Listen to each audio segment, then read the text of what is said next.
Maître de cérémonie du Kit Kat Club, Gérard Mingo. Bonsoir. Bonsoir. On dit que cette adaptation de cabaret vous tient particulièrement à cœur. Pourquoi? C'est mon bébé. Ça fait des années que je rêvais de monter ce spectacle-là et c'est une chose qui me tient énormément à cœur parce que non seulement les chansons sont merveilleuses, il y a de très belles chorégraphies, il y a un travail merveilleux à faire au niveau de la comédie musicale elle-même, mais le sujet lui-même me tenait particulièrement à cœur puisque c'est un sujet sur la tolérance, sur le totalitarisme en général. Est-ce que votre comédie est bien accueillie par le public polynésien, puisqu'on voit des portes jartelles? Vous ne craignez pas de heurter les sensibilités? Non, j'ai vraiment approché le sujet d'une manière légère.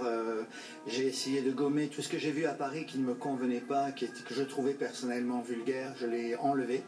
J'ai une jeune fille qui a 14 ans, qui joue d'ailleurs, qu'on voit à l'antenne, qui est Laurie Casula, qui joue avec nous en scène.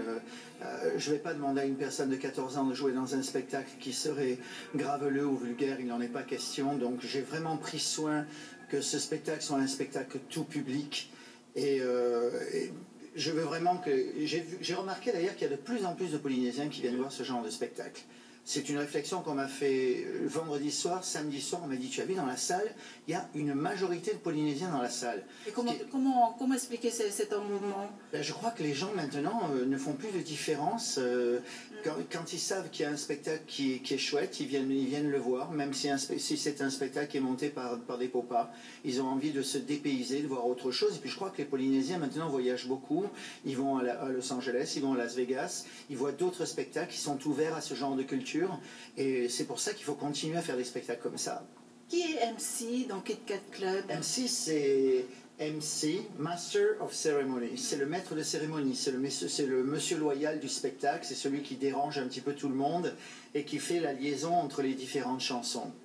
Vous a fallu 1 an et demi de travail pour arriver au résultat que l'on vient de voir et aussi orchestrer toute une grande équipe de plusieurs comédiens. Oui, mais c'est ça. Avec les musiciens du conservatoire. Oui, c'est-à-dire que les musiciens ont été dirigés par Frédéric Rossoni, qui est en charge des orchestres et qui a fait aussi la transposition de la partition, qui est une partition magnifique.